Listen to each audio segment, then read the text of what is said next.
Updates. एक skin condition की drug है जो कंपनी ने उसका जेनरिक वर्जन और आसिया नाम की डॉक्सीसाइक्लिन कैप्सूल्स है 40 mg वाली, जो यूएस में इन्होंने दरअसल लॉन्च की हैं।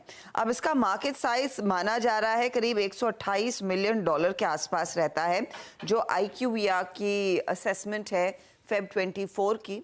उस लिहाज से स्टॉक आज रेडार पर आता हुआ दिखाई देगा। बैक्टीरियल इन्फेक्शन के इलाज में ये स्किन डिजीजेस के लिए ड्रग का इस्तेमाल होता है। कंसोलिडेट कर रहा है, बहुत बढ़िया मूव्स, एक तरफा मूव्स, गजब की रेटिंग। उसके बाद पिछले 3 महीने का चार्ट दिखाइएगा तो लार्जली अब कंसोलिडेशन के फेज में। खबर अच्छी है सतपुते साहब, दवा लॉन्च करी, दवा का मार्केट साइज डिसेंट सा, पर स्टॉक में दमखम है या नहीं है? आशीष जी, आपने बिल्कुल सही कहा, कंसोलिडेट कर रहा है। और ये कंसोलिडेशन जो है वो 1550 ऑन अ लोअर साइड जो एक सपोर्ट है, और रेजिस्टेंस करीबन 1700 के आसपास है। रही बात स्विंग ट्रेडिंग की, तो देखिए आज के लिए इंपॉर्टेंट होगा 1600 का स्तर। 1605 का इसका कल का क्लोज है, और जिस तरह से कल का क्लोज है और कल का लेट आवर में जिस तरह से एक रैली मिली थी, मुझे लगता है आज ये चलेगा 1620 के ऊपर।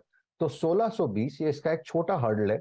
अगर ये सुबह गैप से खुलता है 1620 के ऊपर, तो ये क्लियर ब्रेकआउट होगा, और इसका जो टारगेट सेट करना है स्विंग ट्रेडिंग का टारगेट, वो रहेगा 1680 से लेकर 1700।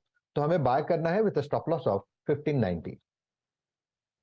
परफेक्ट है, खरीदना है 1590 के स्टॉप के साथ। शायद आज तेजी करता हो ये स्टॉक नजर आए।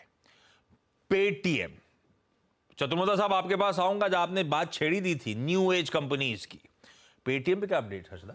पेटीएम में दो अपडेट्स है आशीष। एक है कि सुरेंद्र चावला जो पेटीएम पेमेंट बैंक के एमडी और सीईओ थे, इन्होंने विद इमीडिएट इफेक्ट रिजाइन कर दिया है। वो कह रहे हैं कि पर्सनल रीजंस है, कुछ और बेटर करियर प्रोस्पेक्ट्स ढूंढना चाहेंगे, इसीलिए दरअसल वो स्टेप डाउन कर रहे हैं। कंपनी ने साथ ही ये भी मेंशन किया है कि जो भी पहले की एग्रीमेंट्स थे पेटीएम और पेटीएम पेमेंट्स बैंक के बीच, वो पूरी तरह से तोड़ दिए गए हैं। कोई दूर दूर के रिश्ते अभी नहीं होंगे, ये रीइटरेट कर रहे हैं। लेकिन एक इंटरेस्टिंग खबर जिस पर आज शायद ज्यादा लोगों की नजरें रहेंगी, डोमेस्टिक म्यूचुअल फंड्स और एफपीआई की तरफ से कितनी खरीदारी हुई है उसका डेटा पॉइंट निकल कर आ रहा है। तो घरेलू म्यूचुअल फंड जो दिसंबर में करीब 4.99% स्टेक होल्ड कर रहे थे पेटीएम में, उनकी शेयर होल्डिंग मार्च में बढ़कर 6.25% के आसपास नजर आ रही है। ऐसा ही अगर आप एफपीआई का डेटा देखेंगे तो दिसंबर के महीने में ये 17.69% था, और मार्च 31 में जो रिपोर्टेड आंकड़ा आ रहा है वो करीब 20% के ऊपर निकलता हुआ दिखाई दे रहा है। तो ये भी चीजें हैं जो शायद पेटीएम को आज फोकस में रखेंगी। बहुत पिटा हुआ स्टॉक, बड़ा डिसअपॉइंटमेंट लिस्टिंग के बाद फिर चला था, उसके बाद फिर तगड़ा करेक्शन, 400 ऑड लेवल्स पर खड़ा हुआ। चतुर्वेदी साहब, पता नहीं भाव में किस हद तक क्या क्या कैप्चर्ड है, क्योंकि इम्पैक्ट तो पड़ा है। हमारे ऑफिस के बाहर ही निकलो तो जो छोटी छोटी दुकानें हैं, सबने पेटीएम से ट्रांजिशन कर ही लिया है। किसी और का आपको स्कैन करके पेमेंट करना है, सब बदल गया है।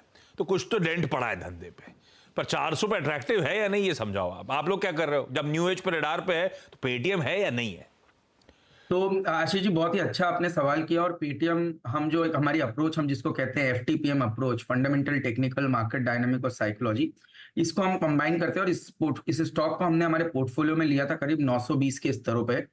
और जब स्टॉक ने 870 के लेवल्स को ब्रीच किया तो एक कहीं ना कहीं एक बहुत बड़ा टेक्निकल कंफर्मेशन आया था, और जिसके चलते हम स्टॉक से हमने एग्जिट कर लिया था पोर्टफोलियो में। तो ये एक बहुत ही अच्छी, जिसको हम आर्ट ऑफ एग्जिट, हमने अपने गुरुकुल में भी इसको बहुत अच्छे से एक्सप्लेन किया कि आर्ट ऑफ एग्जिट कितना इंपॉर्टेंट है। कई बार ऐसी रेगुलेटरी रिस्क आ सकती है जो आपके पूरे थीसिस को बदल सकती है, और मुझे लगता है वही पेटीएम के साथ हुआ।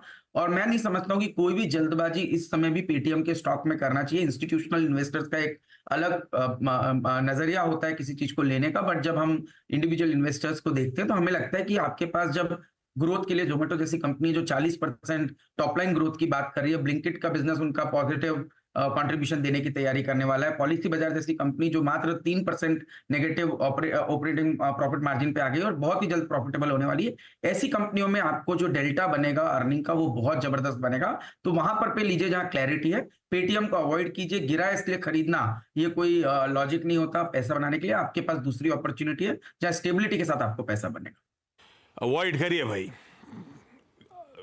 रफ पैच हिट कर चुका है, अनसर्टेन एनवायरनमेंट है, बेहतर अवॉइड करिए। न्यू एज पे दाव लगाना है तो बेहतर विकल्प हैं जो ऑलरेडी डिस्कस हो भी चुके हैं। ये एफ